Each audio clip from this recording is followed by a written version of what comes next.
so for some reason I was given access to the Rogue Core closed alpha. Not sure why, was probably some sort of a mistake, but I've put about 40 hours into it now and I have a lot of opinions on it, too many to be condensed into text form reasonably. I'm already dreading having to construct this monstrosity of a script. I'm going to be making this with the assumption that you know how Rogue Core plays, or you've seen some gameplay, because I can't be bothered explaining everything about how the game works. Just go watch some gameplay for yourself if you need a better understanding. I'll be using my own gameplay in the background, but I'll bring up clips and additional evidence when needed to prove my points. Regarding my own credibility, I've been playing since 2019 and I have over 2,300 hours logged at time of recording, slightly embarrassingly. I generally play a mix of Has-5 and modded difficulties, usually 6x2 or difficulties I've made myself. DRG is one of my favourite games of all time and I consider it a triumph of design in the co-op shooter space, although some of the designs made by its developers have shaken my confidence in the title somewhat. We'll get onto that later. Before we get into this rambling drivel, I need to make something clear. The majority of this account may seem negative and critical in tone, but I want to stress I genuinely enjoyed my time with the Rogue Core Alpha a lot more than I was expecting, and I think the game has a ton of potential. Pure roguelike DRG is a great idea, and I respect the choice to do something new rather than just milk endless updates out of DRG itself. I criticize out of love and respect because I only want to see this game be as good as it can be, as should anyone else. Of course, I'm not expecting everything I say to make it into the final product, but laying out what I have to say on the table now, during the closed alpha window when the game is at its most malleable, is the best time to do it, in my opinion. I'm also not writing this video to be a wish list of all my personal fantasies for what I'd like to see in the game. I'm not asking for major new content additions. I'm going to be focusing on what's already there and how things could be changed or improved.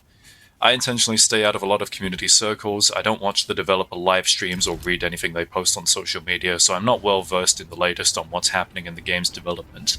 It's likely that at least some of what I have to say is already acknowledged and being worked on, but I still think it's worth addressing anyway. Having said that, I'm also not going to go too in-depth on things I'm confident will be fixed in later updates, like how sometimes the upgrade selection UI stretches over the edges of the screen. I think it's fair to say that's unintentional. Part 1. The gameplay. Going into Rogue Core, my expectations were that it was just going to be a DRG but roguelike and nothing more. For better and worse, that's exactly what it is. The core tenets that made DRG such a good game and what kept me playing for thousands of hours are all still here. One of DRG's strongest aspects is how interactive your enemies are and how many unique ways there are to deal with the problems they present. Every enemy, right down to the common grunt, has a multitude of ways to kill them beyond just raw firepower. All enemies, including common trash mobs, have armor which reduce damage by varying amounts or block it entirely. There's always a reason to aim for their weak spots as much as possible, which encourages accuracy and resource management. You can just blow them down with most weapons, but aiming for the weak spot will do more damage and thus conserve more ammo. You can choose weapons which do damage in a radius to strike multiple at once, or specialize into armor-breaking ammunition to circumvent heavily armored enemies. You can also turn the enemy's numbers advantage against them by spreading status effects, most notably fire, which can propagate between targets on its own. It's not like other PvE shooter games where you just hold mouse 1 on a bunch of moving shapes until they all fall over and that's the extent of the gunplay. DRG's outwardly simplistic and accessible gameplay conceals surprising depth, where you must balance the resources available to you and maximize the efficiency of your weapons in order to survive. All of that is still present in Rogue Core, and that's all still a good thing. But Rogue Core also introduces a lot of its own changes to create a new experience. I appreciate all the ways Rogue Core speeds up gameplay compared to DRG.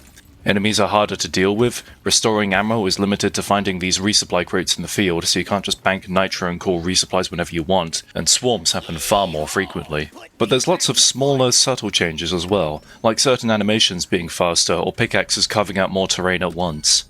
These changes all come together to give Rogue Core a much more combat-heavy focus compared to DRG. Unfortunately, the nature of Rogue Core's design and the changes it makes has resulted in aspects of the Deep Rock Galactic experience being negatively influenced. The exploration aspect is probably the biggest casualty of this. In DRG, every cave is semi-random, using a collection of prefabbed rooms joined together by tunnels. The type of cave you get is influenced by not only what mission type you pick, but also its length and the complexity of the caves themselves. For example, a 200 Morkite mining expedition usually produces small and fairly linear caves, suited for the low objective requirement. 400 Morkite mining expeditions, however, will generate much larger caves, some of them being these supermassive caves which extend beyond the game's maximum render distance, and the sheer spectacle makes it worth combing through them alone. Whilst you do start to notice patterns and recognize common prefabs the longer you play, it gives each mission a unique flair when you don't fully know what to expect. In Rogue Core, there is exactly one kind of cave. A flat, featureless, linear march of rooms broken up by equally linear tunnels. This does kind of make sense because you're mostly exploring artificial caves dug out by the DRG Corporation themselves rather than exploring a naturally formed cave, but that doesn't really justify exploration being so straightforward in this game.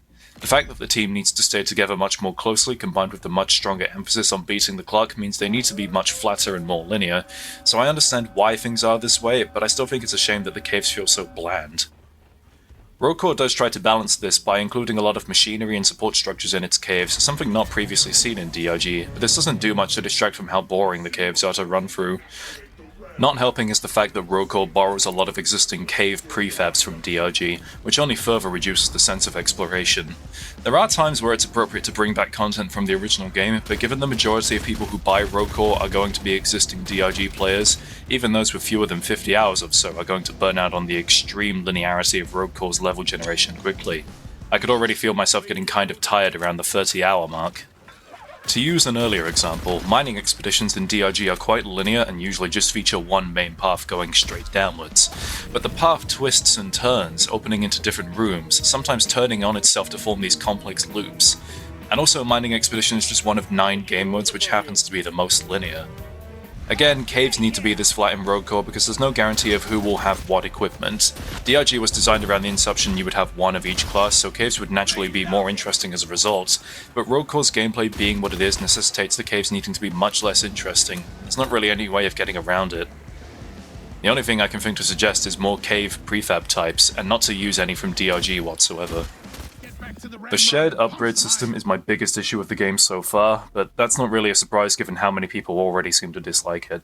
I already thought it was a completely arbitrary decision to make upgrades one time only and forcing players to take turns, meaning in a full lobby, you only get what you actually want 25% of the time. Whilst it's true that the game does provide multiple options for self-improvement such as workbenches and bio boosters, the main source of upgrades comes from the REPD and Mining Expedite, and you'll be doing this a lot more compared to the former two, which are only once per floor. Here's the main problem. The game ostensibly wants you to consider other players when selecting your upgrades, but there's no reason to do that. Upgrades from the REPD are limited to 4 per round, with an infinitely repeatable health upgrade which anyone can have. This is already a very small pool to pick from. The turn order is decided at the start of a mission at complete random and cycles through the team in order. So when it's a given player's turn at the front of the line, they always immediately grab what they want and everyone else gets the scraps. It's either that or take the health upgrade, which I'll talk more about later. Roguelikes already have a big problem with needing to play many runs before you get a good seed which has fun upgrades, or just the kinds of upgrades you're in the mood to use. Now, Rogue Core adds an extra layer of obfuscation where you also need to hope you're the first in line to pick what you actually want to use. In DRG, this wasn't a problem. You decided your loadout for yourself, and the game would react with randomized cave generation and enemy selection. You could play it safe and run something that's generally good against a wide variety of targets, or you could take a risk on something more specialized, which would make you stronger against certain types of enemies whilst being weaker against others. In a way, it was like bringing order to a chaotic world, and I thought that was an interesting paradigm. In Rogue Core, there are far fewer guarantees to what equipment you can earn. As stated, the game rotates upgrade priority, with the first order being randomized at the start of a mission. There are times you'll get the privilege of choosing first, but there's no guarantee that your turn with dibs will actually be for something that matters. Say you get first order for an Ellis upgrade and you get to choose between a bunch of nonsense that doesn't matter and nobody wants anything in particular, but then the next rotation you find a heavy weapons crate with a max level minigun, or you find an artifact or expedite gem with top tier upgrades. You could have had dibs on those upgrades which would have defined your entire run from then on, but instead you had to spend your priority pick on something meaningless. The game screwed you over, and there's nothing you can do about it. How is this system supposed to do anything except engender resentment and disappointment? In a full team of 4 players, there's only 5 upgrades to pick from, plus the health upgrade which anyone can take at any time. If you're last in line and everyone else has had their go, you only have to choose from 2 unique upgrades. I mean, even solo players get 3 unique choices at all times. I don't see the point in restricting upgrades to 1 per player. You're still naturally going to take abilities and upgrades which are relevant to your class's role and abilities, so why complicate things further by making them so limited? If we absolutely have to have this sharing upgrade system, and letting multiple people pick the same upgrade isn't an option, then at the very least there should be greater variety to pick from. I think 6 upgrades to pick from would be pretty reasonable in a team of 4 players, because then in last place you at least have 3 options to pick from, the same as in solo play. It would make it sting a lot less when you get last place in the priority rotation. Adding on to this extremely problematic upgrade system is the baffling inclusion of tiered rarities for upgrades. I can't for the life of me think of a reason why they chose to do this. If you want people to work together and share upgrades, why would you combine that with a tiered rarity system with implicitly better choices higher up the rankings? That little heart marker isn't doing shit to stop someone from taking epic or legendary upgrades if they're going before you. If I see an upgrade that will complete my build, which I desperately need, and someone else takes it, even if I mark it first, how am I supposed to feel anything except annoyed and shortchanged? What if it's something that obviously benefits my class's abilities and purpose, but some idiot takes it anyway without thinking just because they feel like it? This is the game itself creating situations like this. It's setting up teammates to resent one another and cause infighting for no good reason. You can't force pub players to cooperate with one another, it has to come naturally. This is something that DRG Galactic achieved easily, and is something that Ghost Ship should understand, but have apparently decided not to apply to Rogue Core, seemingly deliberately. Pub players are selfish, greedy animals who would set their firstborn child on fire if it meant getting access to a legendary tier upgrade. You can't expect anonymous strangers over the internet to be courteous to one another when they don't care about working together to begin with. And that's just the most likely cause for upgrade friction. What if someone has social anxiety and doesn't want to talk to strangers? What if there's a language barrier and they can't communicate at all? What if you just get stuck with a total asshole who refuses to cooperate in the first place?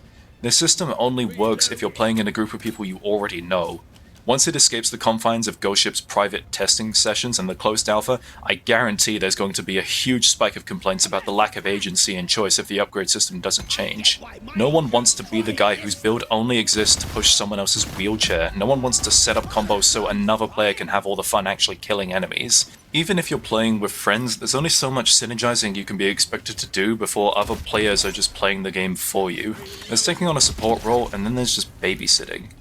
If you absolutely insist on having a rarity system, it should either scale according to playtime, with deeper levels of the cave granting better upgrades for everyone, or make it so everyone gets access to the same rarity each time. I know that's somewhat counterintuitive to the point of roguelikes, that some start out incredibly well and others start out poorly, but the way Rogue Core demands teammates to share upgrades directly conflicts with having the upgrades be ranked by how effective they are. Perhaps a better way of categorization would be to sort them by what sort of benefit the upgrade provides. Offense, defense, utility, range, survivability, etc., that sort of thing. Obviously there's wiggle room to have upgrades within those tiers be slightly better or worse than each other, but it's better than now when people just take whatever the highest rarity is. It also doesn't help that a lot of the upgrades you get out of Ellis are pretty mediocre.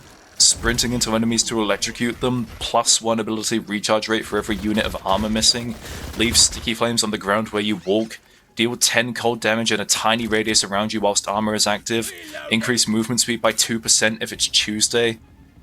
Alright, obviously that last one is fake, but my point is a lot of the upgrades that come out of the REPD are underwhelming.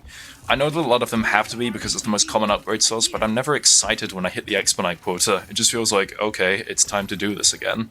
Meanwhile, every time I saw the air jump upgrade, it was immediately snatched up by whoever had the first rotation, including myself, because why wouldn't I take a double jump? It's something which benefits all classes regardless of playstyle and intent. Remember, Ghost Ship, when you added double jumping as a perk to DRG Galactic and it was so stupidly overpowered you had to remove it after a couple of weeks and replace it with something else because literally anyone who had access to it would use it? Additionally, I think upgrades for melee should be more explicitly teamwork oriented. It makes sense that all 4 players are working together to mine Expedite, so the rewards should reflect that. More upgrades that are only effective in tandem with one another or gain more benefit with synergies. A big factor as to why I don't consider my teammates' builds is because I just don't need to, but if there were more upgrades with a cooperative focus, I would. You could then assign more of the singular focus upgrades from Ellis to the Expedite gems you collect from doing events, which also gives people more reason to want to do said events. There also needs to be more of a deterrent to stop people from taking upgrades you want. The heart marker is completely useless because it doesn't actually do anything, it's a hollow gesture which the majority of players just ignore outright. And why wouldn't they? It's not like there's any consequence to taking an item someone else wants. This ties back to the tiered upgrade problem, where everyone who has access to a legendary tier upgrade available on their first turn will take it regardless of if a teammate needs it or if it's even appropriate for their build, just because it's a legendary upgrade. I'm not saying the heart marker should automatically entitle you to the upgrade you want. I understand these systems have to be fair both ways, but my point is if the heart marker isn't actually going to stop anyone from taking upgrades, it may as well not even be there. One idea I had was pushing the offender to the back of the upgrade priority queue regardless of their current position, so they have to go last to the next upgrade if they take something you want. It doesn't need to be a majorly heavy punishment, but there should at least be some reason to think twice before you take something that someone else wants.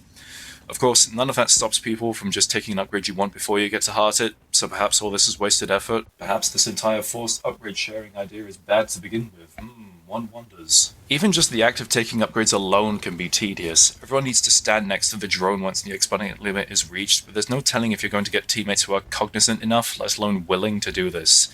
So many times there would be 3 of us stood by the REPD waiting for the 4th man to approach so we could start upgrading, but he'd be off mining exponite or fighting enemies or grabbing security cameras or blowing smoke up his arse, and by the time he finally notices the rest of us are waiting, someone else has gotten impatient and ran off to do something else. Then we have to wait for him to come back and the cycle continues. This is an example of the multitude of friction points that Rogue Core introduces, which are just inherent to its design. Like, it's bad enough that I have to share my upgrades with my teammates. If I'm waiting 30 seconds plus just to actually start the upgrading process, I'm not exactly going to be in the best of moods doing so. As I said earlier, Rogue Core does have multiple options which exclusively benefit the self, such as bio boosters and workbenches. Once unlocked, these are open for everyone to use individually.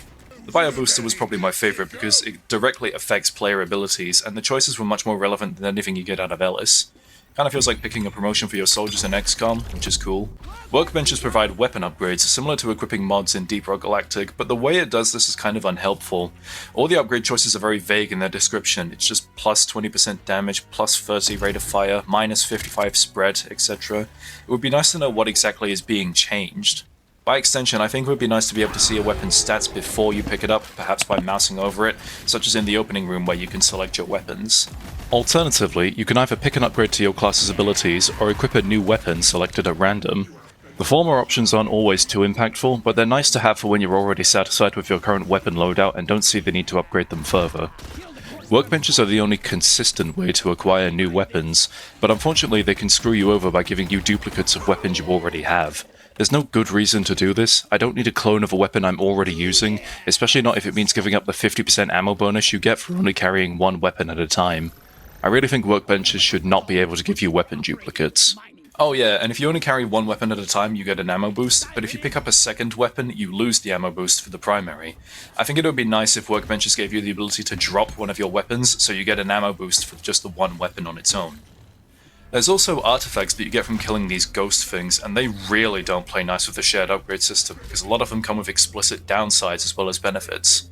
In one of my runs, we had a member of the team get stuck with the glass cannon artifact because he was at the end of the rotation and it was his only choice left.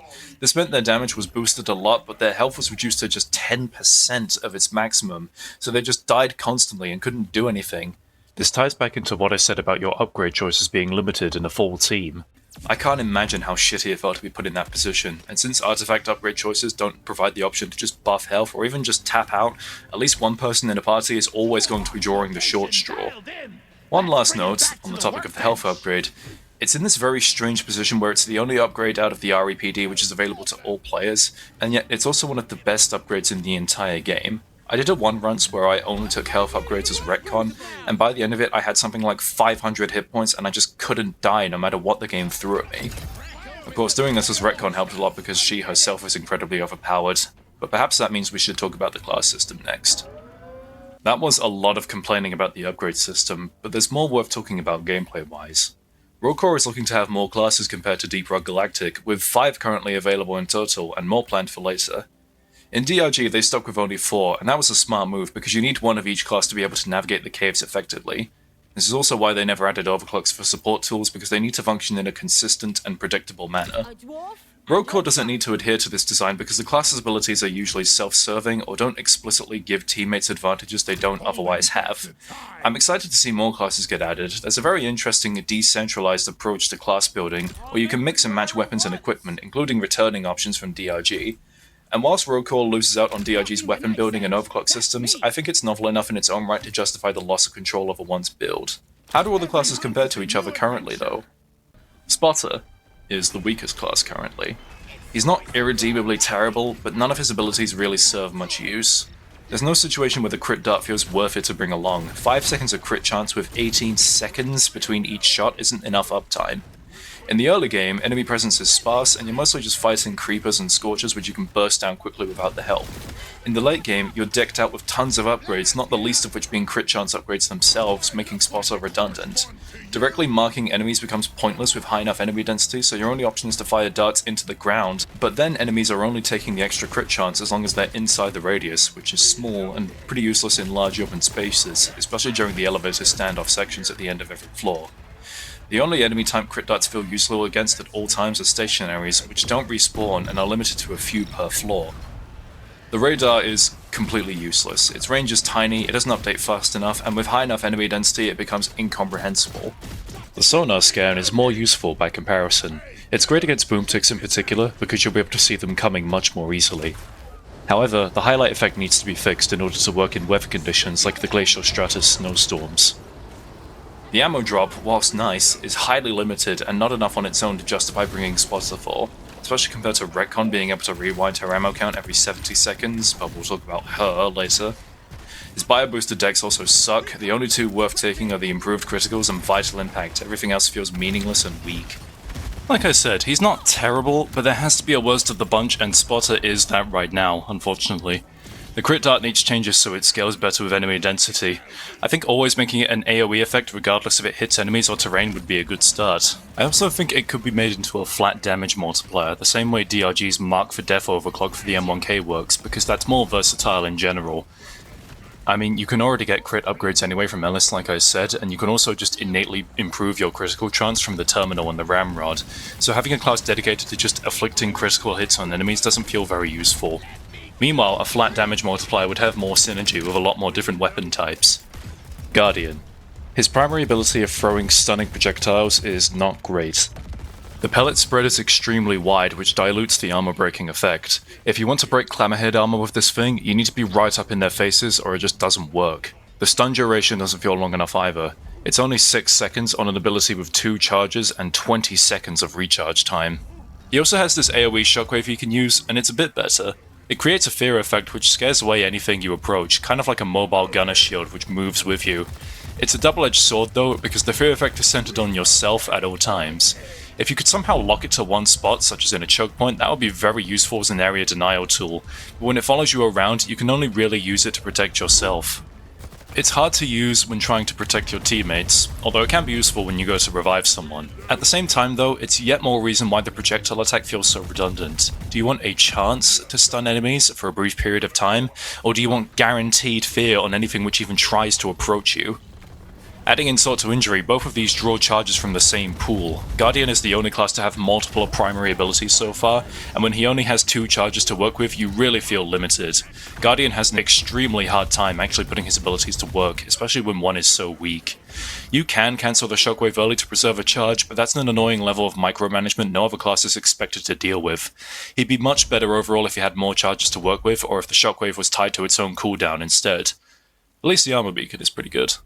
Falconeer.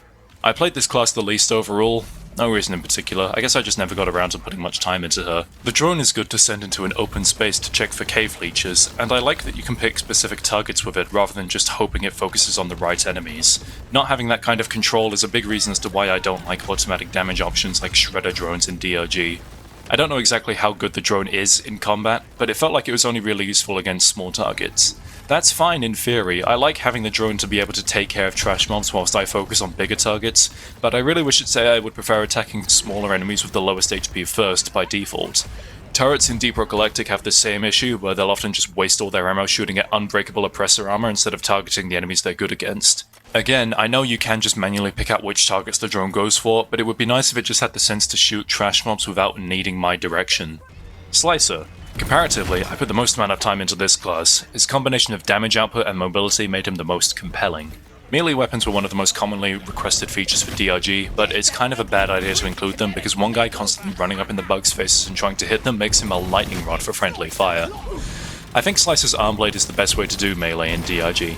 It's a fast, singular hit which does high damage in a wide cone in front of him. It's snappy and responsive both in terms of input and animation, making it satisfying to use. I like how the blade even does some damage to terrain if you're close enough to it. For as fun as he is to play though, there's no denying that the arm blade is basically just a second power attack. You use it in the exact same way and it serves the exact same purpose, albeit doing more damage. It'd be nice if it had some kind of extra utility or behaved in a different way to the power attack.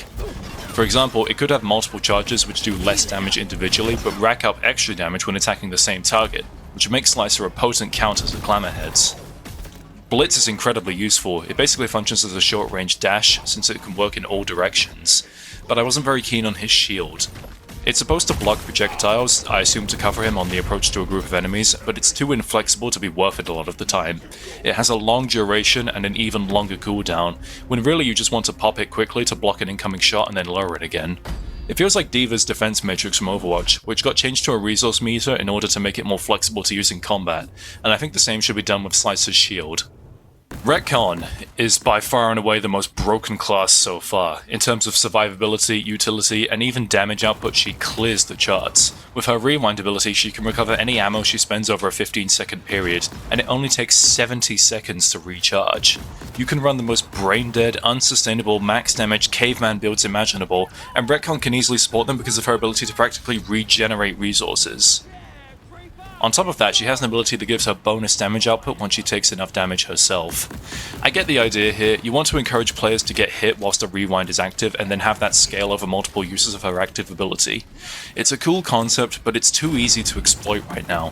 You can just jump into a crowd of creepers, let them slap you to death, and then recall right before you die in order to farm as much rage as possible. The rage doubles your damage output and lasts for 20 entire seconds, which only further supports those kind of caveman builds I mentioned earlier. To top it all off, she comes with what is effectively Iron Will copied over from DRG, but unlike regular Iron Will, which starts you at 0 health and requires you to seek out healing before you go down again, it's been buffed to fully restore her health and armor upon use. This class lets you play with almost no consequence a majority of the time and actively rewards you for doing so with the rage mechanic. She needs more limits on what her rewind can allow her to do, and the rage ability should be tweaked so it's not just a free double damage buff in her back pocket at all times. One last note as we're talking about the playable classes, I'd like to see some refinement for the inputs for class abilities and weapon selection. With how central of a mechanic they are, and how many of them work in different ways, I think every class should be able to set custom control bindings on an individual basis. Not just for the sake of customization, but because the current input setups aren't great. For example, Slicer's dash requires you to hold down Q and then tap E, which is incredibly awkward in the middle of a firefight. I didn't even understand this was how it worked for the first 10 hours, I thought it wanted me to press the two keys together simultaneously. I'd much rather just be able to tap one key and dash that way. I'd also like to have the ability to adjust the order of my loadout on the fly, perhaps from the pause screen when in the game. It'd be a big boost to the quality of life. Sometimes I'll get a loadout that's analogous to a class in DRG, Warthog and Platform Gun, GK2 and Flare Gun, stuff like that. And when that happens, my muscle memory kicks in and I start trying to press the keys which correspond to how those items are arranged in DRG classes loadouts. Some guns definitely fall into existing archetypes of being primary or secondary weapons, especially returning guns from DRG which explicitly belong to either category, and again, muscle memory kicks in here and makes me press either key for what group I think the weapon should belong to, but doesn't. It just feels strange to have the Zukovs as a primary option, you get me? On the whole, I like the new weapon lineup in Rogue Core. The new selection of guns feels punchy and satisfying, with much higher animation and sound design quality compared to the weapons in DRG, especially the pre-1.0 guns. My two main favourites ended up being the Mag Blaster and the MM4 Charger, the former being a solid workhorse good in just about any situation, and the latter being capable of insane damage output with the right upgrades. Alongside this, there's a lot of returning weapons from DRG. I was quite happy to be reunited with the minigun upon finding my first heavy weapons crate. But the problem is that there's a lot of crossover in terms of functionality between DRG and Rogue Core's weapons. For example, the Mac and Micro and the Decker are both just the Stubby, the Battle Rifle and Mag Blaster are both just the GK2, the Hammercaster is just the M1000 in projectile form, the MM4 Charger is a hybrid of the EPC and Bulldog, and the Cadna Field Projector is just a slower breach cutter, amongst other examples.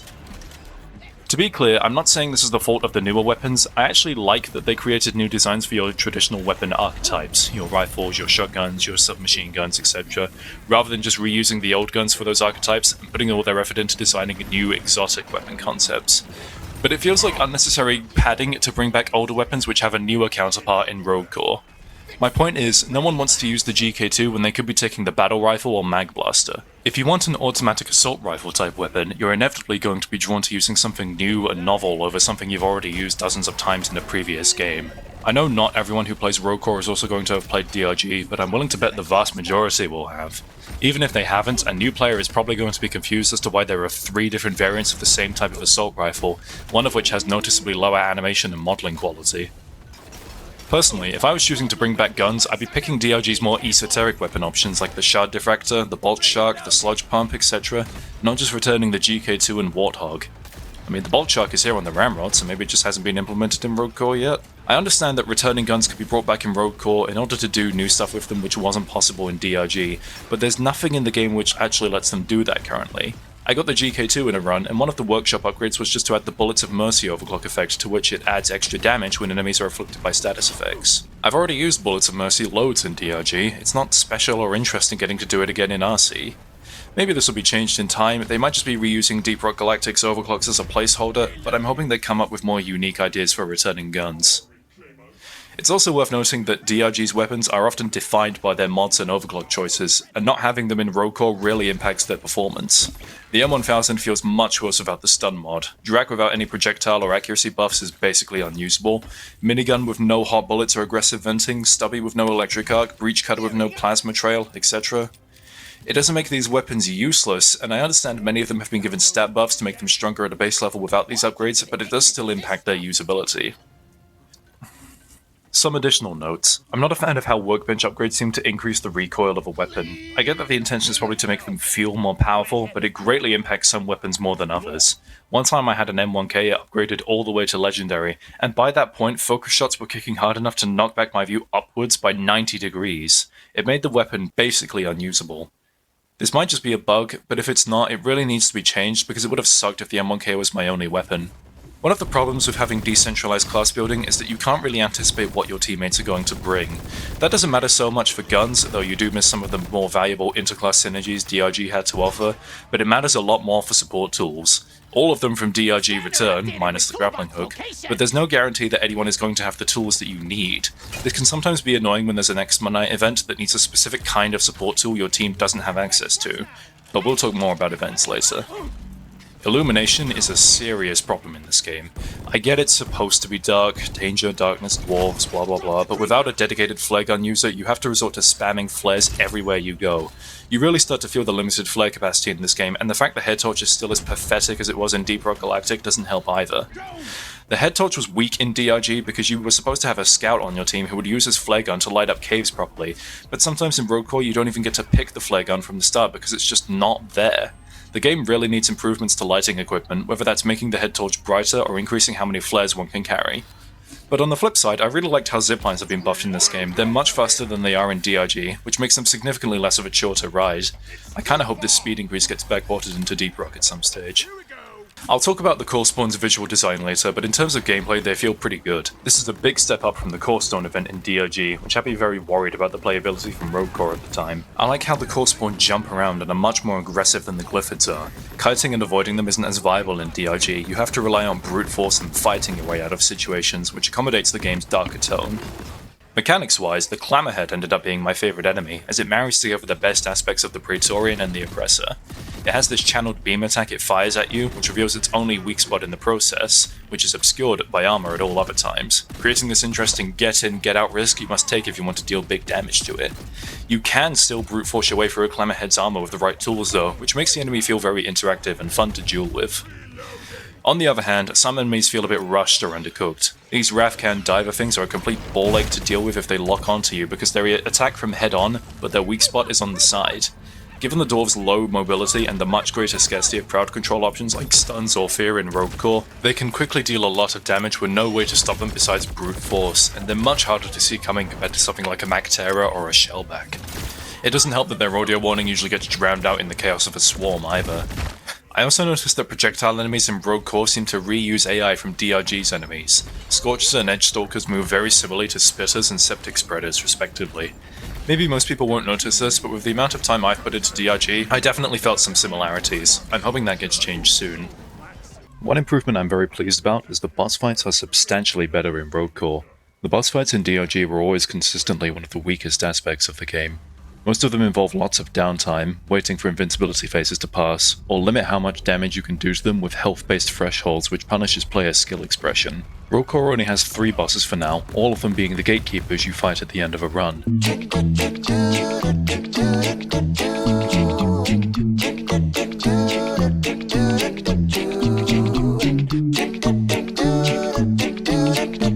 The Gaturak maintains distance and fires a lot of projectiles at you. The Ramok is essentially a really big Rafcan which dives at you constantly and can create tornadoes to throw rocks at you or suck you in. The Malactula fires slow homing projectiles and creates terrain hazards. All of the bosses are fast and aggressive, yet they don't have any limitations on how often they can be attacked. Fighting these guys is much more involved than basically any of the other bosses in DRG. You're not playing red light, green light with their health bars constantly, you can shoot back as much as you like, which feels more engaging. Fighting Gaturaks with their constant barrages of projectiles honestly feels comparable to deathmatching in a PvP game, where you're both circle strafing one another trying to dodge each other's fire whilst landing as many hits as you can. It's a lot of fun. Having said that, all of them are utterly brutal in solo runs. I don't think any of the bosses have player count scaling because it's ridiculous how much firepower is needed to put them down when you're on your own. The Gaturak has this giant AoE shockwave attack it uses when the gate stones are exposed, which constantly push you back and make you drop the stone. I understand its purpose is to just stop you from rushing and slam dunking the gate stones into the rift, but it shouldn't do damage because it's completely unavoidable at close range. The Ramok is utterly relentless in its pursuit of solo players. It charges you head on constantly, it's able to clip through walls to reach you, and the entire front of it is covered in armor, only having weak spots on the side. It's not impossible to kill in solo or anything, but it's a frustrating design when you are the only target, making it extremely difficult to flank. Finally, the Malactula is just kinda busted. It tries guarding its gate stones by encasing them in these cages you have to shoot, which is a cool concept. Then in its second phase, it spawns these skewers from the ground which track your movement and have no tell when they're going to attack. They deal insanely high damage and you have to balance them whilst the Malactula is spamming you with tons of homing shots. Again, this would be fine in multiplayer where the boss has to balance aggro across multiple targets, but when you are the only target, it's essentially unwinnable. Despite both of these bosses feeling overtuned in some aspects, there's also a major exploit you can use against them. You can just run away. If the fight ever gets too difficult or you need to resupply, you can just walk out the tunnel you came from and they won't follow you. If it sucks, hit the bricks. I guess they're too large to follow you through. You can use this time to backtrack and collect ammo, armor, or red sugar, potentially restocking on all of your resources before returning to the fight. You don't even need to use the ammo crates around the arena itself, just leave the one resupply at spawn alone, and go get that when you need ammo for zero consequence or risk involved. I think there should be a wall around the boss fight arena which generates when all 3 gate stones are activated, perhaps reuse the grey out barrier at the start of the level. It shouldn't be majorly intrusive, but it should be enough to stop you from escaping the boss and running away. Although it's currently lacking the size of DRG's enemy roster, Rogue Core's current lineup is pretty well filled out with a diverse list of threats, and I'm sure they'll have more enemies as time goes on. Unfortunately, the game's difficulty levels still restrict enemy diversity quite harshly, as they do in DRG, even on the harder modes. On lower depth levels, pretty much all you'll be dealing with are crawlers, scorchers, and the occasional shatterclaw which only spawn on terrain generation. Clammerheads and edge stalkers only seem to show up if you pick risk vectors which increase their spawn rates, and some enemies like Rafcans barely show up ever. Rogue Core is claiming to be a harder game than DRG, but the early difficulty levels are still pretty much catatonic. This is a roguelike game, you're not expected to win every single run you go into, but on depth 1 and 2 I still felt like the win rate was essentially guaranteed for anyone who at least knows what a video game is. For what it's worth, Rogue Core's depth 4 does feel harder than DRG's Hazard 5, but not by much. Coming off the back of community-made modding difficulties like 6x2 or Has5 Diablo, Rogue Core still has issues with pacing, where there's long drawn-out waves of nothing happening followed by gigantic, overwhelming waves of enemies which take forever to deal with. There's no consistency to the experience. Some floors are a complete joke and others become run killers for no reason. This is also why DRG's Has5 Plus is such a terrible experience. You go 5 minutes with nothing to shoot at, and then you get a 2300 HP oppressor in your face and lose 46% of your health to a slasher hitting you once. Obviously I'm not expecting Rogue Core to be as hard as 6x2, but taking notes from the people who make and create modded difficulties would be a good idea. See how they create interesting and emergent gameplay by altering which enemies spawn, and when. If anything, I'm starting to wonder if the swarms mechanic really works for Rogue Core. In DRG, swarms exist to break up periods of exploration. They are the primary reason you need to collect nitra to afford resupply pods with. But in Rogue Core, the resupplies are already there in the caves, and the game draws pacing pressure from balancing needing to complete events for Expedite and needing to get out to the elevator before time runs out. Not to mention, the game does a lot to remove the tension from swarms. In Deep Rock Galactic, when a swarm happens, your only indication is from mission control announcing them about 20 seconds in advance, and then they're immediately on you. In Rogue Core, not only does the game tell you when a swarm, or core breach now I guess, is about to arrive via the UI, but you can also see where they're going to spawn from because those breaches are visible at all times in the game world.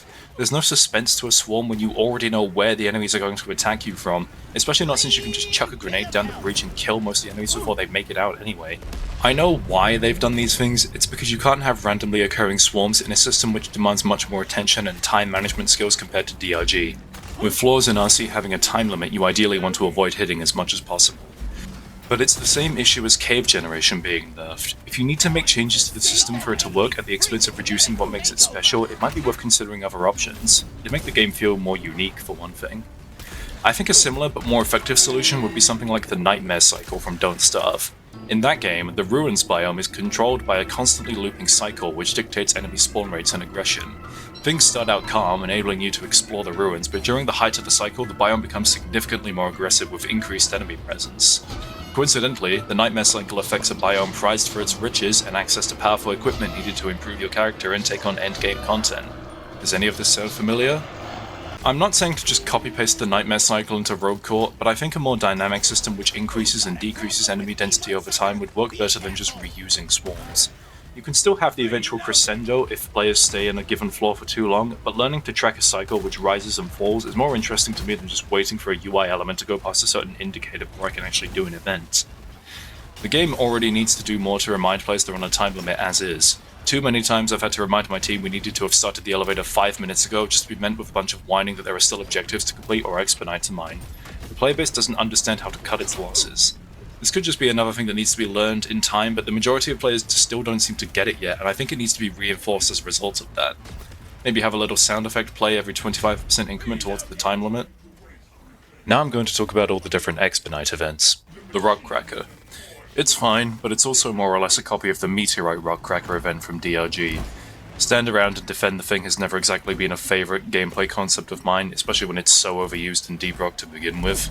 I guess it makes sense for at least one of these kinds of events to return in Rogue Core, but I'm hoping we don't get any more of them.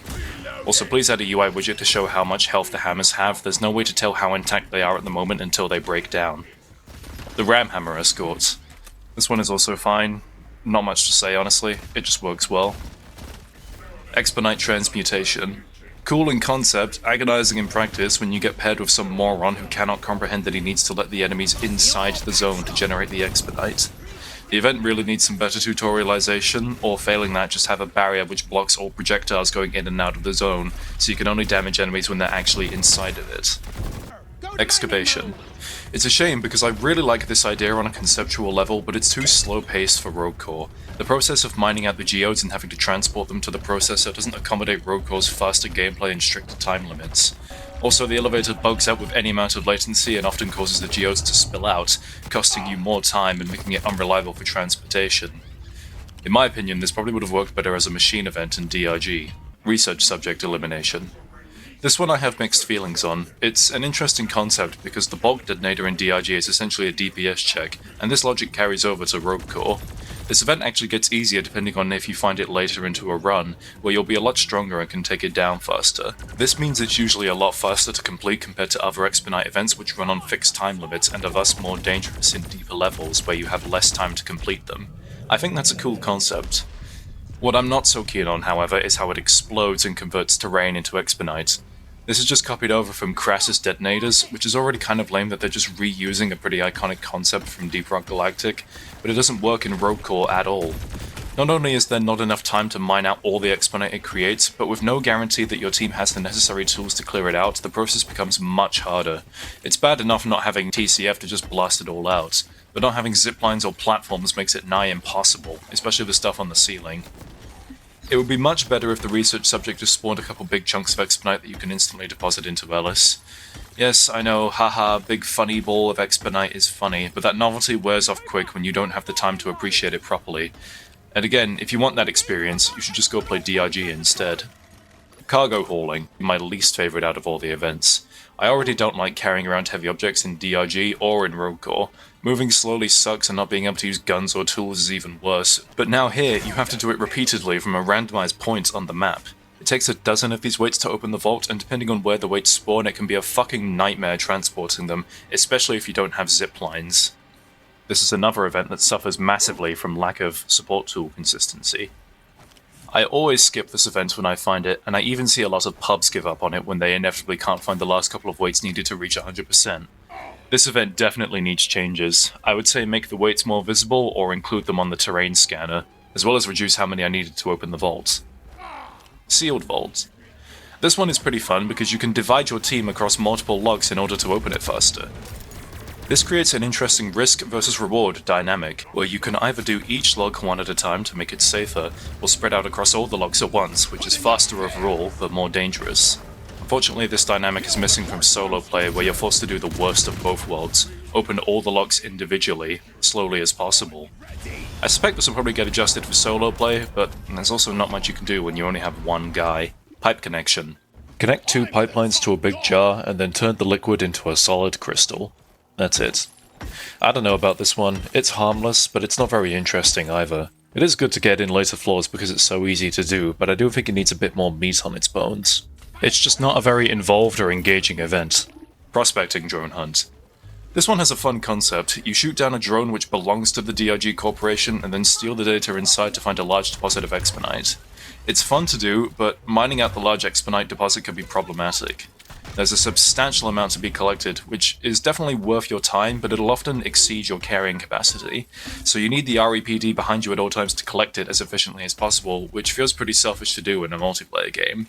If you don't have the REPD there though, then getting out all the exponite across multiple round trips is a slow process and wastes time which you don't have to spare. Honestly, I'd be fine with reducing the size of the deposit, even if that meant getting less exponite out of it. Whilst almost all of the events are of good quality, the frequency of exposure to them can make them feel pretty repetitive. DRG has machine events or seasonal events, but they don't show up in every single mission because their spawn rates are influenced by cave complexity, meaning longer missions are more likely to generate events, and vice versa. These function as tertiary objectives which can be completed for rewards, like weapon overclocks or battle pass XP. Having an objective which the whole team needs to rally around in order to succeed is a good thing because it encourages players to work together. I can understand the logic behind wanting to do something similar in Rogue Core. They're a naturally winning formula, and there's lots of potential for making new events seeing how the game has a greater emphasis on machinery. The problem is that the frequency of these events is increased massively compared to DRG. Every floor has at least one expedite event to complete, very often 2 at deeper floors, so you're going to be exposed to events much more frequently. Not helping is the fact that you can encounter the same expedite event multiple times across different floors, which gets repetitive fast. I know the immediate response to this point is likely going to be that you're not supposed to complete every event because you're on a time crunch, and so the game will likely put you into situations where you can't do everything, but that's not where my issue lies. I actually like that the game can sometimes deny you bonus expedite because you don't have time to do everything. It forces you to manage attention between the most important tasks in a floor. The problem here, though, is, as with everything, pub players. Because pubs are always either starting events when you're not ready, or your whole team is waiting for one idiot to realize they're waiting for him so they can actually play the video game, or trying to squeeze one more event in when we really need to get the fuck out of the floor and move on. Of course, that's even assuming you can even get the team to agree on which event to do first if 2 are present at once. DRG has always had issues with pubs not knowing how to control their E keys and hitting every button in sight mindlessly, but most of the time these things don't lead to mission failure, they're just minor annoyances. The same is usually true of Rogue Core as well, to be fair, but the fact it's happening on a much more frequent basis increases how annoying it is. Finally, because I don't have anywhere else to mention them, risk vectors. They're a cool idea, but letting the team vote on which one they want has issues. I've had games where people vote for terrible mutators like lethal enemies or cave leech cluster, whilst ignoring free ones like regenerating enemies or invisible creepers. It's not even like they're being reckless and just only considering what reward they get, they're just idiots. This isn't even something I expect to get better with time, because almost all the mutators in the game right now are either lifted from DRG or simple enough to understand just from reading alone. It's bad enough I have to share my upgrades and have everything I want taken away from me, and now I have to worry about my teammates actively sandbagging by picking a shitty mutator early in the run and bringing down the whole experience. Because mutators are permanent for some reason, so if the team votes Cave Leech Cluster early in a run, then have fun constantly scanning the roof for the rest of the game. To be fair though, I can't really think of any system that's better than allowing players to vote. I thought about making the choices semi-random by having player votes influence the likelihood of something getting picked, but then that would just mean you're getting fucked over by the computer instead of your teammates. Having said that, if the vote is a 2v2, the game just picks randomly anyway, so it might be worth trying. Part 2, the presentation.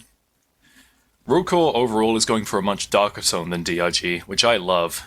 DRG itself started out seemingly going for a dark tone. Some of the early concept art is surprisingly grisly, but over time, this was gradually set aside for a presentation that took itself much less seriously. Not helping this was the shift to the seasonal update model, which introduced new villains and enemy factions which didn't really have any narrative or thematic connection to the game's established themes, and would then just disappear once their corresponding seasons were over. Rogue Core gets right back to that dark, oppressive atmosphere which has been missing from Deep Rock Galactic for far too long now. The ramrod is dimly lit and much more cramped, using colder tones compared to the DRG space rig. It's also surprisingly much larger and easier to get lost in. It's far more labyrinthine and has a lot of rooms which lead to nowhere, making it feel very alienating. Thankfully, the main lobby is open and accessible, but if you decide to go exploring, you can easily lose yourself in the corridors of the ramrod. The ship also has different amenities compared to the space rig. There's a bar, obviously, I feel like that must be posted as one of the company benefits on the job listing. But in order to actually get the beers, you need to do these weightlifting minigames to put yourself into a caloric deficit, and only then are you allowed to drink. I like that. It's a cool twist on the recreational side of the game, which DRG offered via the Abyss Bar. Instead of getting plastered and playing arcade games, the Reclaimers are constantly training their bodies, even during their downtime between missions. I think it'd be interesting if they replaced the jukebox with a DDR machine, or something along those lines. Instead of just playing a dancing animation when you get close enough, you have to hit the buttons in time to make your Reclaimer dance. I think that's more in line with their aptitude for exercise and physical activity. The core spawn themselves have definitely grown on me with time. DRG's set of creatures was a hard act to follow, as the glyphids were pretty iconic, but there were overall a lot more designs in Rogue Core I like than dislike. And plus, it would be lame to just bring back all the enemies in DRG for a whole new game, so I appreciate the intention to do something new. The way Rogue Core's mobs contrast with DRG's mobs feels like how deep sea creatures look incredibly fucked up compared to what you'd find in shallower waters. I really like the Edgestalker's design in particular. It looks like something out of a sleep paralysis hallucination. These Shadowclaws are horrible, spindly creatures, and I want to kill them as violently as possible the moment I see them, which I assume is the intended effect. And the music is insane. DRG already had a pretty great soundtrack overall, lots of punchy synthwave beats which alternated between lower and higher levels of intensity depending on what was going on in the game. Rogue Core keeps that philosophy but incorporates the game's darker tone into the music itself. The drums are faster and more aggressive, the bass is deeper, instrumentation is more restricted in a way that feels intense and claustrophobic without making the music feel simple, as well as new instruments like growling electric guitars in a few songs. I didn't think they would clear the original soundtrack to such a degree, but they absolutely knocked it out of the park. Nothing but top marks in regards to the soundtrack.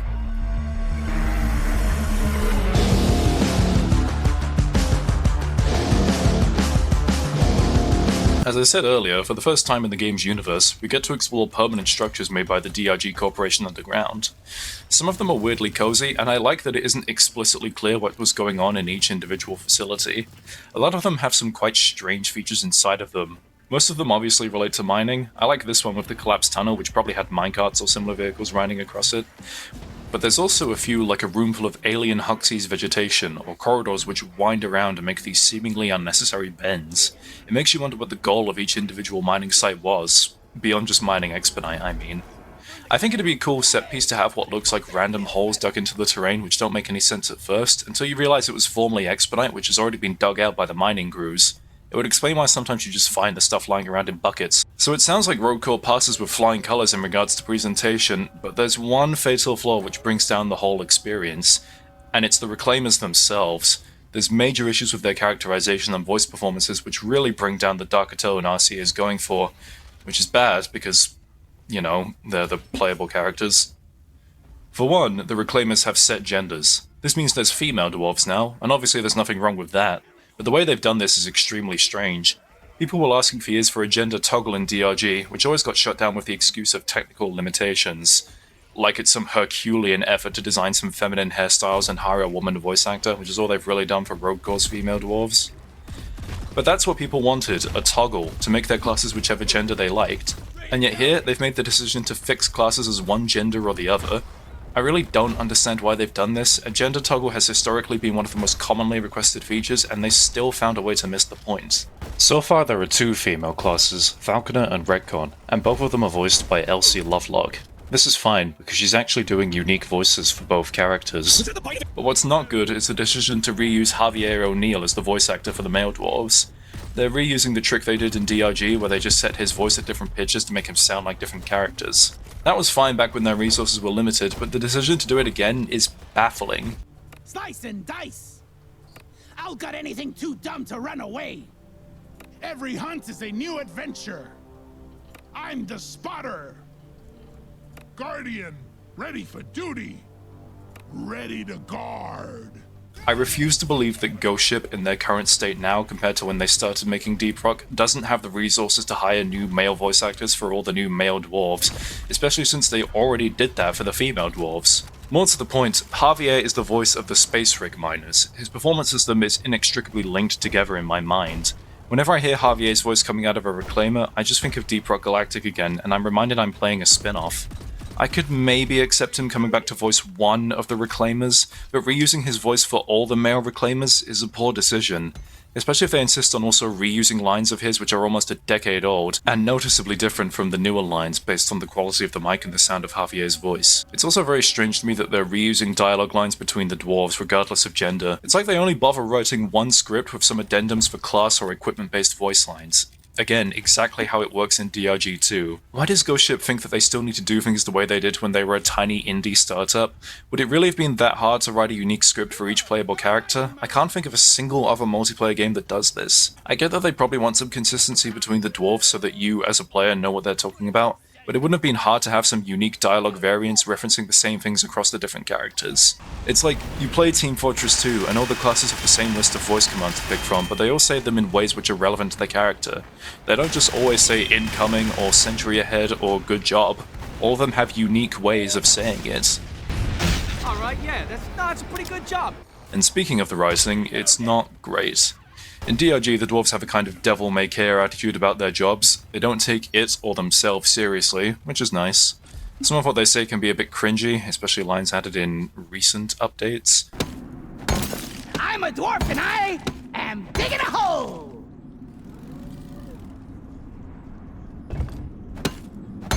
I am a dwarf and I'm digging a hole! And Javier's performance can occasionally clip the mic, or he pronounces a word in an extremely strange way. Cluster grenade going out! Blew them to smithereens! But his distinct growly accent gives them a lot of personality. That is to say, the dwarves have a unique, albeit flawed performance, so hearing the Reclaimers act and sound the exact same way as the miners is really immersion breaking. Again, it just reminds me I'm playing a spin-off game. Look, I get it, they're still dwarves at the end of the day, but the Reclaimers are still supposed to be very different to how the Space Rig miners act and behave. They should be tougher and darker to match the tone, but they just aren't. Instead, it's the same personality type being recycled for all the classes in Rogue Core, which sucks. Monsters pouring out of interdimensional portals. What'll be next? Wonder what kind of mumbo-jumbo is going on down here. They should invent a job that pays me for sleeping! They don't sound like battle-hardened space marines, they sound like the kids from Grounded. This place gives me the heebie-jeebies! I don't want to disparage Javier or anything, he's a fine enough voice actor, but the way he delivers these lines combined with the writing does not suit the kind of tone RC is going for, and the same can be said for the female voice actors as well. I'm not suggesting the Reclaimer should be completely humorless or devoid of any personality, but the way they talk and behave should at least be coherent with the game's overall theming. These guys are supposed to be the Spetsnaz of the dwarves, right? Brought in to handle the worst Hoxie's has to offer. They're a cut above the miners in terms of efficiency and professionalism, and they should act as such. They should be aggressive, cutting down the core spawn with rage-fueled disgust, not quipping about bringing back samples of the core spawn's turds to R&D. Seriously, what the fuck is up with that line? If we could salvage a sample of a core spawn species, I know someone in R&D who would be very happy. Something else that bugs me is the name of the new mobile depository the Reclaimers use to transport their expedite. In DRG, it was the Mining Utility Lift Engine, or Mule, and the dwarves called it Molly for short. Makes sense, got some nice alliteration, and it fits because the mule acts like a stubborn donkey to begin with. Here, the depository is called the Remote Expedite Processing Drone, or REPD, which isn't nearly as catchy.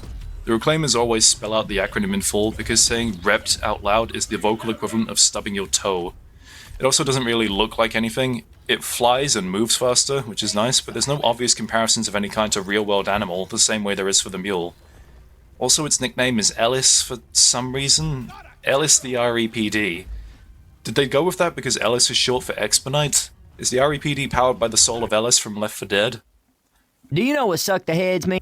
There's a few lines where they instead call the REPD Ripley, and that's slightly better because there's at least some alliteration, but then that only makes me wonder why the depository has two nicknames.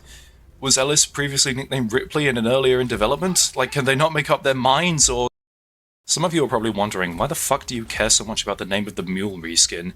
And I get it's a silly thing to focus on, but I also think it's a microcosm of Ghost Ship changing things and retooling them for roll call without understanding why they did things in DRG in the first place.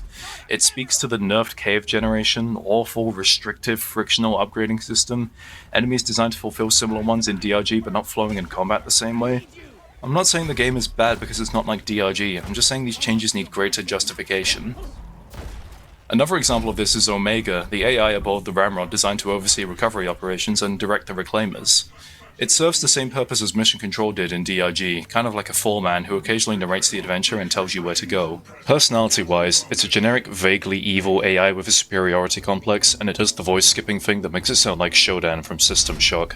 It's really got nothing on Mission Control, who was such an iconic element on the DRG experience that there's no way they could ever create anything which could match up to what he does for that game. Look, I get it, this is a situation where their hands are tied, they need to do something like the role Mission Control serves to steer the action and provide intel to the team. Damned if you do, damned if you don't. But I think it's important to remember that Mission Control's existence in DRG essentially happened on accident.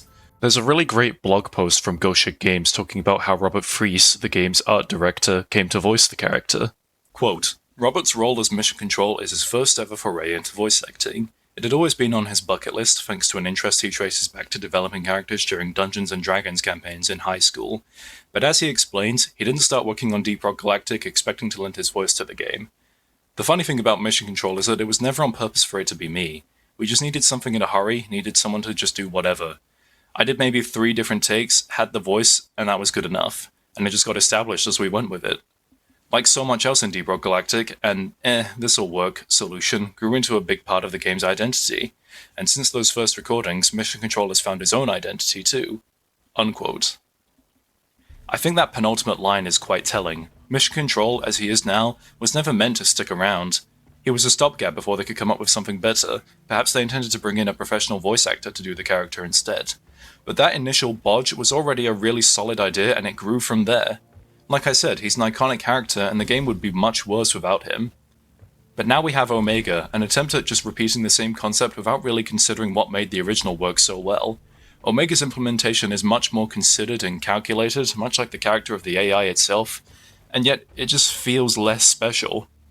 Mission Control had some chemistry with the dwarves. Yeah, he looked down on them a lot of the time, and there's not much communication between the two parties, but you got the impression he did care about them to a point, even if he probably tells himself he doesn't. I never thought I'd say this, but I think I miss the old bastard. Reclaimers, I speak on behalf of the miners on Space Rig 17. We wouldn't call on you if the situation wasn't critical, but we've never encountered something like this before. Mining operations near Huxley's core. You just don't get the same with Omega. It sounds like that obnoxious, greedy Texan voice mod for Mission Control in DRG that replaces him with some YouTuber's rant sonar and makes all of his dialogue annoying and unfunny. Assignment mission completed. Nicely done. Now, go touch some grass already, you fucking caveman. Roadcore brings back all of the biomes from DRG, which is fair enough. It is the same planet after all, and the job of the Reclaimers is to reclaim mining facilities in locations DRG already knows about. Although it would be nice to have 1 or 2 biomes unique to Roadcore, I think the main issue is that the returning biomes themselves should be changed in some way. The dig sites that the Reclaimers are exploring are supposed to be much deeper than the usual mining ops that the Space Rig miners take on. Almost like they're close to the core or something, ho ho! And I think the biome should reflect that. I know that the biomes gradually become more corrupted the deeper you go, but it's not like the biomes would remain exactly the same way in every single spot up until their respective boundaries. Like the tone itself that the game is going for, they should be darker and more ominous to reflect the sheer depth Roadcore works at. Darker terrain colors with more hostile set pieces. To give some examples, the crystalline caverns could have sharper, jagged crystal formations which hurt to walk on. Fungus bogs could have a more sickly, diseased appearance with the usual saturated green haze replaced with a darker and duller palette. Dense biozone could have bigger, thicker, more hostile vegetation. Sandblasted corridors could have more of that hard black rock stuff which spawns inside it, making the sand the minority element. I also think having a couple biomes be ironically less dangerous would be interesting though. For example, magma core could be inexplicably calmer with less magma flowing. We already know by now the geology of Huxley's defies all physics if the glacial stratus description is anything to go by. Kinda like how Lava Reef in Sonic 3 goes from a fiery, intense red palette to a cooler, more subdued palette.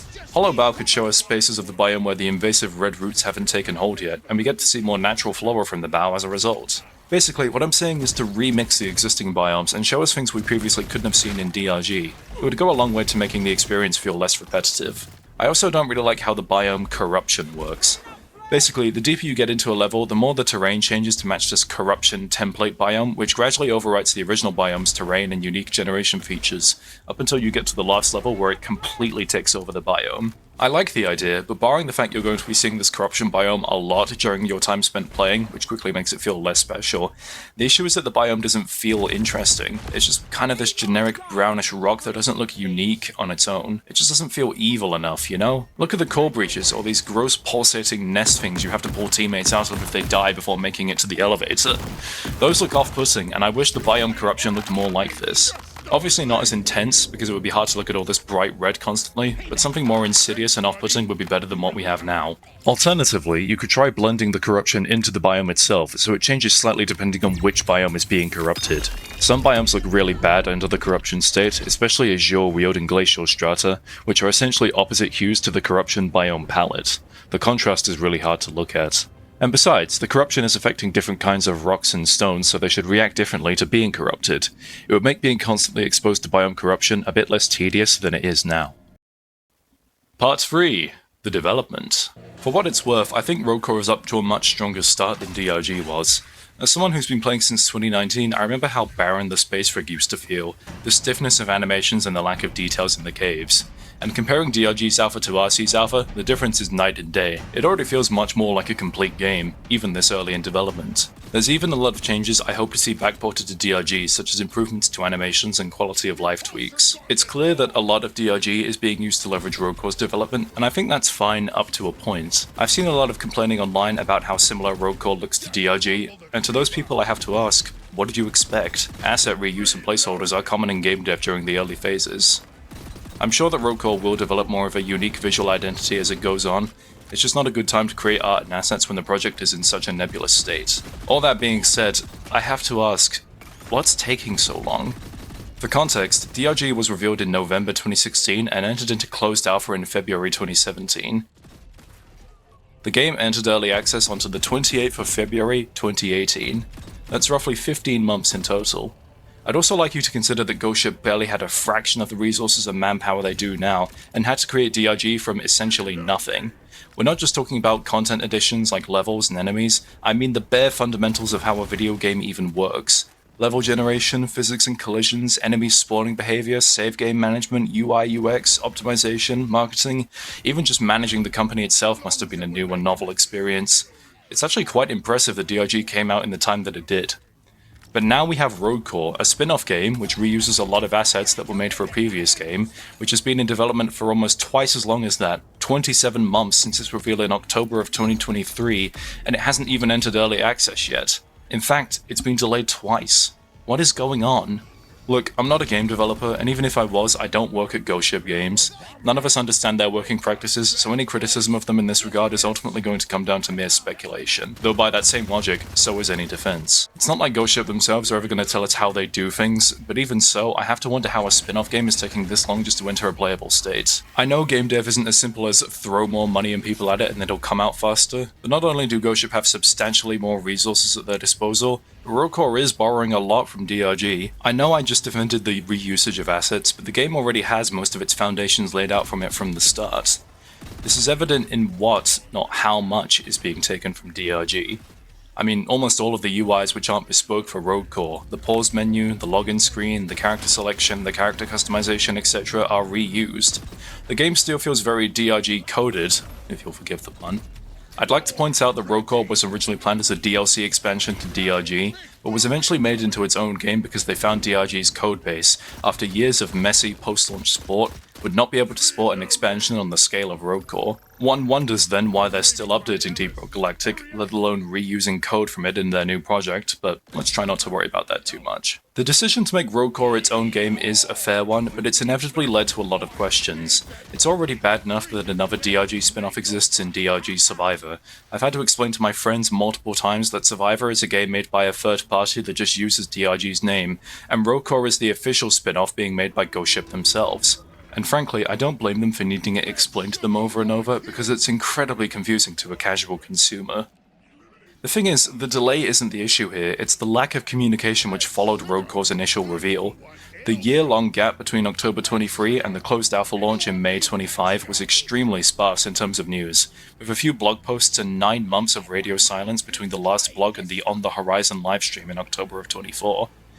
I get that this was mostly because they pivoted back to DRG to work on Season 5, but the fact they seriously thought they could work on 2 games at once, one of which being a game extremely early in development and thus requiring more attention, with a team of around 40 or so people, it's just baffling to me. Things are better now that we have regular blog posts talking about progress updates, that's definitely a step in the right direction, but I think even during times where they have nothing to show, a simple "we're working on it" would have been more comforting than almost a year of total radio silence. What was even going on in the time between Rogue Core's teaser trailer and that livestream announcement a year later? I don't think it's entitled to expect answers on this, because there was a long period of time where I thought Rogue Core was going to suffer the same fate as Terraria Otherworld, another overly ambitious spin-off game that was revealed way too early and ultimately ended up getting cancelled. I mean, I don't expect Rogue Core to be cancelled at any point. They've already put the game in our hands, to a point, and have invested too much in it to be rid of it by now. But Ghost Ship's level of communication just isn't what it used to be. Like, for example, it's been over a month since Season 6 and DRG dropped, and there's been zero word on what happens next with that game. Is Invisible Wall staying as a B-team to work on DRG? Is the Season 7 even going to happen? Well, actually, I hope it doesn't, and I should explain why, because it's relevant to Rogue Core. This segment is going to get somewhat far away from Rogue Core itself and into the meta surrounding Deep Rock Galactic as a product, but if anything is to be taken away from this entire video, it's this. Please, please, please don't use the seasonal update model for Rogue Core. The seasonal update model has caused irreparable damage to Deep Rock Galactic on an unprecedented scale. It was thrust upon a game that had no want nor need to be converted into a full-fledged live service, and the experience has suffered gravely as a result. Seasons saw a change in the type of content the game received. Significantly more focus was placed onto short-term incidentals and cosmetics rather than meaningful improvements to the core gameplay loop, or evergreen content additions.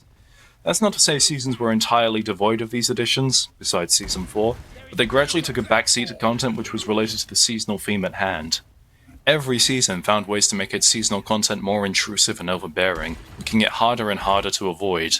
Season 2 introduced the concept of seasonal mutators, which were forced into every single mission rotation, making them extremely common in assignments. Season 3 had its own seasonal mutator, which added a mandatory secondary objective, as well as turning industrial sabotage into a mainstay mission which could now be included in deep dives, which is not an environment it is suited for at all. Season 4 had multiple seasonal events all working on their own individual spawn rates, one of which was impossible to ignore because it continuously spawned damaging hazards in the area it occupied, and forced lithophage-themed swarms into every single mission with no way to avoid them other than just leaving the mission early. It represented a fever pitch in just how hard Ghost Ship were trying to push seasonal content into missions. Things did eventually turn around with Season 5, which finally scaled back the obnoxiousness of the seasonal update model, with much more permanent content than any other season before it, and was met much more positively as a result. Unfortunately, Season 6 has been a backslip, with multiple seasonal mutators forced into rotations, but I don't want to spend too long talking about the history of updates for a completely different game. My point is, the seasonal update model is yet another example of Ghost Ship's lack of forward planning and their tendency to front-load their games. So much time, effort, and resources got poured into content that only gets tossed out once its respective season is over, after being aggressively forced down the throats of the player base for a prolonged period. Years of this across multiple seasons have left the game in this awkward space where it's really not that different in the grand scheme of things compared to before the seasonal model was introduced, or even before the 1.0 launch. Perhaps a paid expansion which offers radical new gameplay changes could help to make the game feel less stale.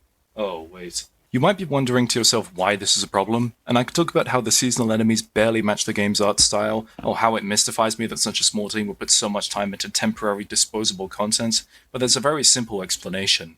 Familiarity breeds contempt. If seasons changed frequently, on the basis of 3 to 4 months tops, then maybe it wouldn't be a problem to make seasonal content so incredibly obnoxious. But obviously DRG isn't Fortnite, and its developers don't have the resources or manpower to churn out new content on a constant basis, so we got stuck with 13 months of robots and 19 months of slot parks instead. And then when those seasons ended, all the seasonal adjacent content just gets chucked in the bin to the benefit of no one. There was really nothing wrong with the way DRG received regular updates previously. All of this was done for no reason whatsoever. No one was asking for this. I guarantee if you went back to before Season 1 dropped and asked people what they wanted to see out of Deep Rock Galactic, none of them would have asked for a battle pass. I mean, unless you talk to a 9-year-old, I guess. It all speaks to Ghost Ship seemingly having no idea what to do with their game once it took off. To be honest, despite everything, I don't really blame them. DRG was their first ever video game, and you don't design the first product you make for endless expansion and future-proofing, not when you don't even know if it's going to be a success or not. They got insanely lucky that the first game they ever made managed to catapult them into this level of unbridled success, more than most indie devs could ever hope to achieve in their lifetimes. All of it is completely deserved, of course, but I maintain the stance that no one asked for this. Yeah, player numbers are higher than what they were before seasons, but they always swell to a great size when an update drops, and fall back down to standard levels barely a month later. Right now, the game is back to hovering around 10 to 15k players average during peak hours following the release of Season 6. We're right back to average figures barely 3 weeks over Season 6's release. And this isn't just because Season 6 was a smaller update meant to accommodate the new dev team either. Look at Season 5, a much larger update. Huge spike in players, the highest the game has ever received at 54k, and then back to typical daily active users within a month. Compare this to something like Terraria, which coincidentally released an update very close to DRG Season 6, and it's not even close. The game was still getting double its average player count over a month after 1.4.5 dropped. Now obviously Terraria is a very different game with a larger average user base, and I want to make it clear that I know player count alone is not a valid metric to gauge if something is successful. But my point here is that whatever benefits espoused by DRG's change to a seasonal update model do not outweigh the drawbacks. The brief shot in the arm that they provide for the game's player count are not worth the extensive damage they do to the experience in the long term, especially for veteran players. In my opinion, if you want to earn players and keep them playing, I'd say actual content additions are more viable than Battle Pass cosmetics. It might be too late for DRG at this point, but Rogue Core is still in its infancy. We're obviously a long way off from having to even think about post-launch support, the game isn't even out yet, but I think that's plenty of time to think this over. Please, you don't have to do seasons again. Just promising post-launch support at all is going to be enough to make people happy. The game doesn't need battle passes or 4 billion seasonal events clogging up every single mission. You can make this right. Part 4, the Miscellaneous. Here's a big list of everything else that I felt was worth mentioning, but either couldn't find a place for it in the script, or couldn't be bothered to categorize it. A lightning round, if you will. I really like the new map screen. The 3D effect is cool, and being able to rotate the whole planet around and see exactly where each biome is located is really nice. Choosing a difficulty level increases how deep the map's topology goes, which is a great touch. Cooper's AI is still just as useless as Bosco's. Whilst it's nice that it has the ability to fire rockets automatically, it still moves agonizingly slow and often spends multiple seconds staring at you getting chewed up by a cave leech before actually doing anything about it. The ticking time bomb upgrade is a better leech counter than Cooper is. I don't know why they stuck with the randomized firing durations Bosco has. There's nothing good or fun or interesting about Cooper randomly deciding to only fire 3 shots before needing to reload. Please add shader pre-caching to this game. DRG fresh installs and updates have enough problems with getting into a game and your FPS going to shit because it's loading all the shaders. Actually, just add shader pre-caching to DRG as well. I'm a fan of the new status effects system. I always liked DRG's temperature mechanics, and I thought it was a shame that everything else is an RNG role, but now status effects like electrocution can be consistently applied to enemies with focus fire, and you can see how close they are to the effect triggering. Very nice. Having to unlock each difficulty individually is quite annoying and hand-holdy. DRG only gated Hazard 5 behind an assignment because it was the hardest difficulty, but Rogue Core forces you to work your way up through the ranks before you can play on difficulties which actually matter. I know Rogue Core wants you to buy meta progression upgrades before taking on its hardest difficulties, but it's not like they're needed to succeed. I mean, DRG Hazard 5 doesn't require you to have a fully kitted out loadout before you can play it. It's been especially annoying for making this video because I keep losing my saves from all the closed alpha updates and swapping between devices, so I have to keep working my way up the intel task ladder just to get back to where I was. The meta progression leaves something to be desired. The skill tree approach feels very padded, and the restricted paths force you to buy a load of upgrades you don't actually want in order to get the stuff you do want. I know this is likely just a placeholder, but there's only about 20 unique ideas for upgrades, and the tree is filled with iterations of the same upgrades at higher levels of power. They don't overwrite previous versions of upgrades either, so your enhancement menu just ends up getting clogged with dozens of clones of the same upgrades. The way late joining works in this game is unhelpful, and antithetical to how simple DRG's drop-in co-op worked. It was bad enough that they apparently weren't even considering it at first, but the current implementation only allows you to join on the first floor. If you go any further than that, then you can't late join a lobby, which is an incredibly arbitrary decision. I really don't see what would be wrong with allowing people to join late and pick upgrades from all the previous Ellis upgrades and bio boosters and workbenches, etc. Yes, it's a bit front-loaded, but most people will be willing to endure that if it just means getting into a game faster, and not having to wait around in a lobby to be populated. This isn't like DRG deep dives, which are in alternate game mode, so they justify having their own rules. You need late joining in games like this to be able to populate lobbies. This will be a massive blow to the game's playability if it launches with a subpar late join system. Getting into the drop pod at the end of a run is just meaningless filler. Do we really need the rigmarole of getting into the pod on a 3-minute timer with no enemies present? Can it not just be assumed that the reclaimers get picked up once they destroy the gatekeeper? It's an unnecessary DRG coded addition which doesn't need to be there. Mouse acceleration is still on by default for some insane reason. Please turn it off, or better yet remove it because no one plays with it. Ray tracing is a controversial subject for a lot of reasons, but I've always wanted to see it be added as an option to DRG. Light plays a central mechanic in these games, and I think RT could really enhance the experience. There's a mod I use for DRG which adds dynamic shadows to mobs, and it makes the game feel much more vibrant and alive. Ray tracing was rejected as an idea for DRG, but I'd like to see it added to Rogue Core at least. I mean, if we're getting frame generation this early in the game's lifespan, it seems like they're anticipating it. More class abilities to choose from in the Ramrod would be pretty cool. I feel like this is going to happen eventually, so I didn't bring it up in the main script, but I wanted to note it anyway.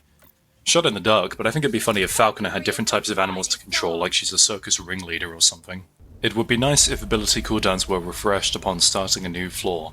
Sometimes you get ambushed the moment you step out of the elevator, especially on Depth 4 missions, and none of your abilities are ready to go because you just spent them on the previous level's holdout for the elevator. The equipment crate at the start of every run only offers grenades, which I think is a shame. There's a lot of unique throwables and support equipment offered by the game, which you can only see if you pick a risk vector with the equipment crate option, so I think moving its loot pool to the equipment crate at the start would be fair, so more people get to use those options. It'd be nice if the bio booster didn't just blatantly reuse the wire cutting minigame from DRG. This is probably just another temporary placeholder, but if we got a unique minigame for the jet boots in DRG, I don't see why bio boosters can't have something different. What the hell happened to the breach cutter? For some reason it's been changed to deal all its damage in one instance, and now it feels significantly less fun to use. It doesn't feel like it's cutting through enemies at all anymore, it's just a single projectile. This removes a ton of its utility and makes the weapon feel much worse to use. I don't know why they felt the need to do this to it, because this is how the gun used to function back in DRG's early access, and it was much worse back then too. Ghost Ship already knows this is not how the breach is supposed to work, so why did they go back on that design? You can't passively deposit into the REPD when it's nearby, you need to make it land, unlike Molly which can just accept deposits whenever it's idle. Sometimes it just hovers in the air for no reason and you have to waste time calling it over, which just slows the game down. In DRG, the mule doesn't move if it doesn't need to, it just automatically parks the same way it does when being summoned manually. I don't know why they didn't apply the same to the REPD. A quick restart button for solo runs would be nice. Falling off a ledge now applies a brief slowdown when you land. You don't even need to take 4 damage for the slow to apply, it's like you can't fall more than a meter without slowing down. This is an extremely annoying change to the core gameplay loop, done for seemingly no reason than to make the game worse. Please remove this. There's a new faster animation for attacking enemies with the pickaxe, which is nice, but it only triggers upon the first hit being done. Until you land that first pickaxe hit, you're stuck with the slower animation, which feels really bad to use in combat. Also, pickaxe damage still slows you by 50% for some reason. Please get rid of this, and also get rid of it in DRG as well. It's such a stupid, unfun mechanic which does nothing but punish you for using the pickaxe in self-defense. Ammo boxes got changed in Update 6 to give 2 separate resupplies when playing in solo mode. I understand a lot of people were complaining about having ammo issues, even if I never did myself, but being able to fully restore your ammo multiple times per floor is a bit excessive, especially since they're spread across 2 separate resupplies, so you can ration them out very easily and never have to struggle with ammo management. I think a single 75% resupply per box would be a happy middle ground between making sure solo players have enough ammo without making it too easy and exploitable. Also, ammo boxes should probably have their own model for solo play, because it looks weird seeing a box with 4 ammo slots only producing 2 every single time. The game is still missing a lot of basic quality of life which modders added to DRG but isn't present in Rogue Core. No sprint by default, no weapon crosshair, no ammo percentage indicators, no combined resources, etc. If they're fine to add in damage numbers and health and shield numbers, which were both previously popular mods for DRG, then I don't see any reason why they can't incorporate mods like these into Rogue Core's base game. Finally, I wanted to quickly mention the new Gauntlet mode added in Update 6. I didn't have time to include it in the main script because it was added late into this video's production and I don't have time to properly playtest it, but I have at least tried it out. Basically, they are Rogue Core's equivalent to DRG's deep dives. You go through 7 pre-seeded floors back to back, but they're in much smaller rooms and the objective is to kill a set number of enemies within a time limit before progressing onto the next stage. You're subject to a constant ongoing swarm and upgrading is only done between floors, and the exit lift unlocks immediately once you reach your kill quota. I like this new style of gameplay. It feels very arcadey and even faster paced than the main game itself, but I also think it compounds onto the lack of exploration issue Rogue Core already faces. The floors here are so small, sometimes the exit lift is right next to the entrance lift. You're basically just standing in a big circle, killing whatever you see until the exit opens up. It's a bit derivative. It's also quite buggy in its current state. Towards the end of my run, enemies just stopped spawning altogether, which effectively softlocked me because I couldn't kill any enemies to reach the limit needed to unlock the exit lift. Still, that is to be expected. It's only an alpha after all. I am interested to see where this new mode goes. Personally, I'd make it so you need to kill specific kinds of enemies in order to proceed, like high-value targets and stationaries, instead of just blowing through groups of crawlers. Part 5, the conclusion. Oh, thank God it's over. That's just about everything I have to say on Rogue Core, although I'm sure I'm going to look back on this video once it's uploaded and instantly remember at least 5 other things I wanted to mention in the script and just forgot until now. If you've somehow managed to make it to the end of this meandering drivel, thank you for listening, and if by some act of God anyone from Ghost Ship Games themselves manages to see this video, I hope you take what I have to say in earnest. I know there was a lot of bitching and complaining, your mileage may vary on how much of it was warranted, but I like to think I focused on the right issues. Like I said in the beginning, I think it would be best to put out everything I think is bad and or should be changed now, whilst the game is still in such an early state. To try and summarize everything I've said, I think Rogue Core's biggest problem right now is a lack of agency. It introduces a lot of unnecessary friction points and is obsessed with forcing teamwork where it really doesn't need to. This game is the equivalent of a fussy parent watching your every move and forcing you to share your toys with your annoying siblings when you just want to be left the fuck alone. The game has a lot of annoyances it needs to cut down on if it wants to be a fun, let alone playable experience in pub lobbies. Deep Rock Galactic was a success because it does away with a lot of the friction points present in other co-op games. Its accessible mechanics and streamlined mission objectives are just naturally better at funneling players through a mission and minimizing conflict as much as possible. Rogue Core's longer levels combined with multiple more friction points, increased mechanical depth, and higher difficulty are going to lead to a game which is invariably more toxic than DRG could ever be. How much more toxic I can't say, but you can't deliberately put all of these new friction points in the game and not expect sparks to fly. DRG got around these problems by giving you total control over your own build and making objectives mostly consistent. You don't need to worry about what your teammates were doing a lot of the time, which helped with the casual drop-in co-op style the game was going for.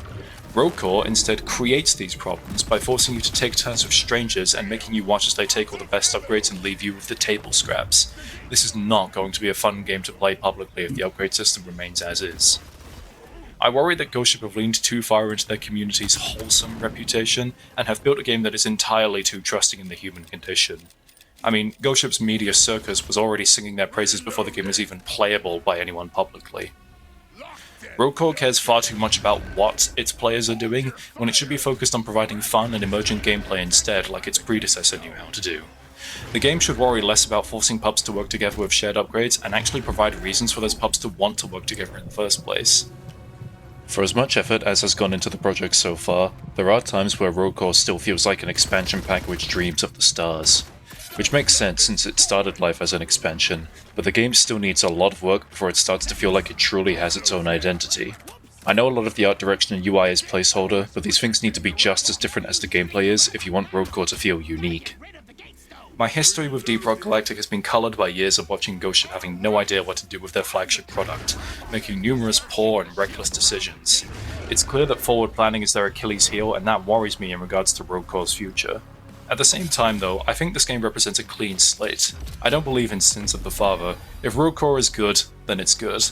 I'm perfectly willing to keep an open mind and watch this game unfold, even knowing what I know now about Ghost Ship's development practices, and I think other long-term veterans like myself should have the same mindset.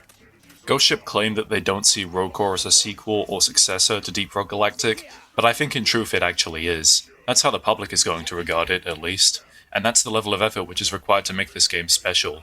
Besides, DRG has already run its course, it's time to move on to something new. I want Rogue Corps to do well and succeed. I will always respect studios who take big risks and try new things, rather than just play it safe constantly and wallow in repetition. At the same time though, how likely that's going to happen is going to depend on how far Ghost Ship are willing to push the concept. The sky is the limit on where they could take Rogue Corps, and I hope they're willing to try as hard as they can instead of just resting on their laurels and putting out a subpar product to be eaten up by the most diehard of their community. Cautious optimism is ultimately the final word here. I wish Ghost Ship all of the best, and I believe in them, but I would also be disappointed if Rogue Corps started showing the same issues which plague DRG today. Thank you for listening. Rock and Stone.